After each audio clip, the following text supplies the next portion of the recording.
Programang ito ay rated SPG. Striktong patnubay at gabay ng magulang ang kailangan. Maaaring may masiselang tema, lengguwahe, karahasan, sexual, horror o droga na hindi angkop sa mga bata. Mga kapamilya, magugulat nga ang lahat dahil sa biglaang desisyon ni Lena na magpalipat ito ng presinto na siya namang ikinagulat ni Mando at Rigor.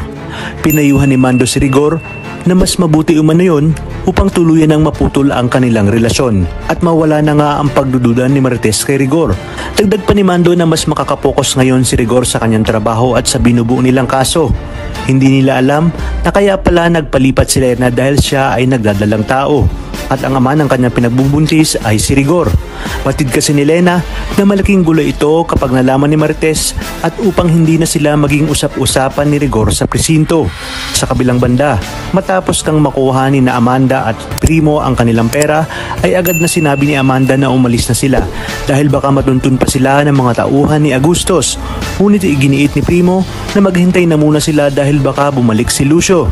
Ang hindi nila alam ay nagpakalangok si Lucio sa alak at bumalik sa Quiapo na duguan at parang palaboy. Hindi alintana ni Lucio na baka matsempuhan siya ng mga tauhan ni Agustos. Buti na lamang ay nakita siya ni Ben kung kaya't agad na tinanong ni Ben kung nasaan umano si Supremo at bakit hindi niya ito kasama. Kaya naman sinabi ni Lucio na wag nang mabanggit-banggit ni Ben ang pangalang Supremo dahil kinamumuhian niya ito. Dito na nga napag-alaman ni Ben ang lahat ng hinanakit at sama ng loob ni Lucio kay Supremo. Kaya naman pala isipan sa atin kung si Ben ba ang siyang magiging susi upang magkaayusin na Lucio at Supremo. Samantala, mangyayari na nga ang laban ni Santino at Lawrence kung saan ipinusta ng dalawang coach ni Santino ang kanilang trabaho dahil naniniwala sila na mapagtatagumpayan ni Santino ang laban nito kay Lawrence. Ngunit sa mga unang round pa lang ay mukhang dehado na itong si Santino.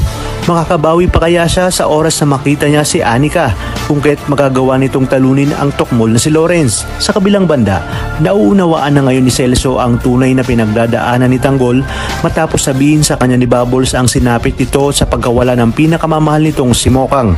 Napagtanto niya rin na matino at may prinsipyo si Tanggol dahil nagawa nga nitong sugurin si Bong dahil sa pamabastos kay Bubbles at paglalapastangan sa kanya.